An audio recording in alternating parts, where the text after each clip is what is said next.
আগামীকাল 14ই ফেব্রুয়ারি Valentine day, বিশ্ব ভালোবাসা দিবস।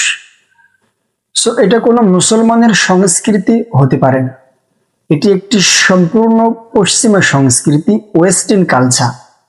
মুসলিম উম্মার ভালোবাসা নির্দিষ্ট একটি দিক, নির্দিষ্ট কোনো সময়ের মধ্যে সীমাবদ্ধ নয়। মুসলিম উম্মার ভালোবাসা যে কোনো সময়, যে কোনো মুহূর্তে। কালকে যে ভ্যালেন্টাইন ডে, বিশ্ব ভালোবাসা দিবস, এটা আসলে বিশ্ব ভালোবাসা দিবস নয়, এটা হচ্ছে বিশ্ব নির্লজ্জ দিবস, বিশ্ব ব্যাহাপনা দিবস। এই দিবসের সঙ্গে মুসলমানদের কোনো সম্পর্ক নেই।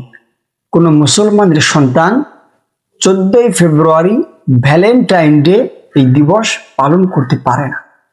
রাসূল সাল্লাল্লাহু আলাইহি ওয়াসাল্লাম বলেছেন, মান তাশাব্বাহা বিকওমিন ফাহুয়া মিনহুম।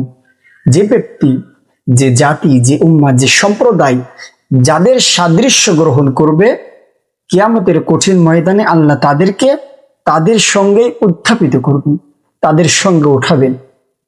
আমরা এরকম অসংখ্য ঘটনা দেখি।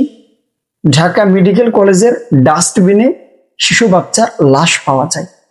চট্টগ্রাম মেডিকেল কলেজ হাসপাতালের ডাস্টবিনে নিষ্পাপ শিশু বাচ্চা পাওয়া যায়। এগুলো কোথা থেকে আসছে? এর মা কে? এর বাবা কে? এই একটা সন্তানের ভবিষ্যৎ নষ্ট করছেন। এগুলো সব এই 14ই ফেব্রুয়ারি নামক বিশ্ব ব্যাহাপনা দিবসের প্রতিফল। তাই আমি প্রত্যেকটি মা বাবাকে পায়ে হাত দিয়ে বলবো, প্রতিটি মা বাবার পায়ে হাত দিয়ে বলবো, আগামীকালকে, বিশেষ করে আগামীকালকে 14ই ফেব্রুয়ারি আপনার মেয়ে অথবা আপনার ছেলে কোনোভাবে যেন বাহিরে না যায়।